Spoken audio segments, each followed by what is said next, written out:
Not everything, but enough. Their engineers ran studies before breaking ground.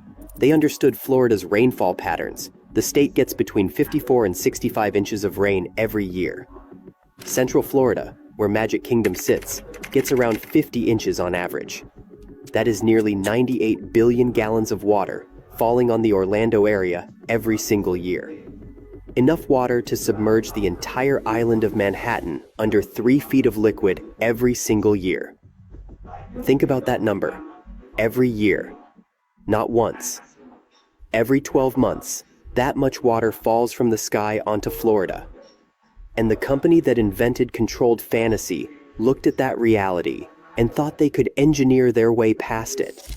So they built a network of catch basins, detention ponds, retention lakes, and culverts. Thousands of miles of ditches and drains, underground pipes, surface channels, a stormwater system so elaborate, so complex, so expensive, that it required its own government to manage it. That's right.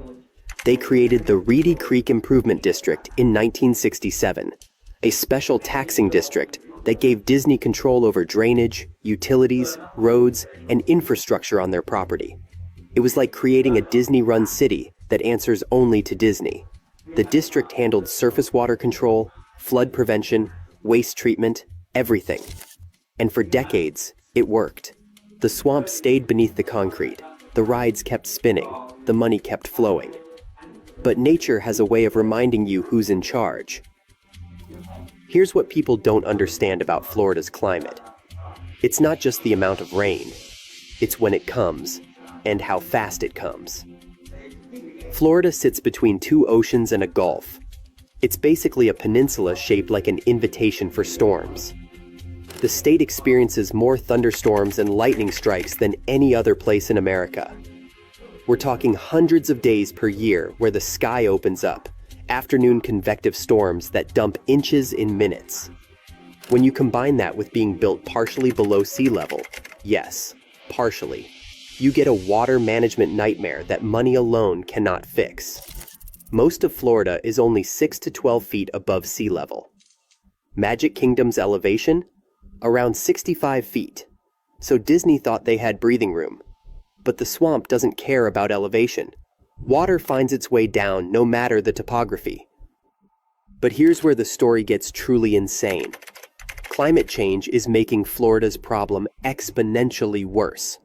The rain isn't just falling harder, it's falling on a state that's sinking. Sea levels are rising at a rate of about 1/8 of an inch per year, which sounds small until you realize that means the entire system has to adapt. Groundwater tables are rising as the ocean level rises. And the swamp that Disney paved over? It's not gone. It's underneath the concrete, pushing back, trying to get where it belongs. The water wants to be there. The water is supposed to be there. When a storm hits, that water has nowhere to go except up and sideways, into the parks, into parking lots, into the experiences that cost thousands of dollars, into the vacation you've been saving for all year. The official numbers show what we should have seen coming.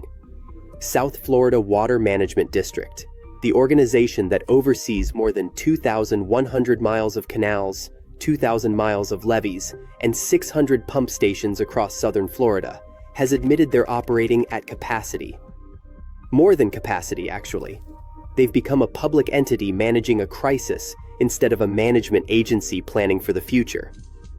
The system was built for a historical normal that doesn't exist anymore. Engineers from the 1970s made assumptions based on historical rainfall data. They looked at records and said, okay, worst case scenario is X inches in Y hours, so we build the system to handle that. That mathematical model? It fails in the real world now. And Disney's stormwater catch basins?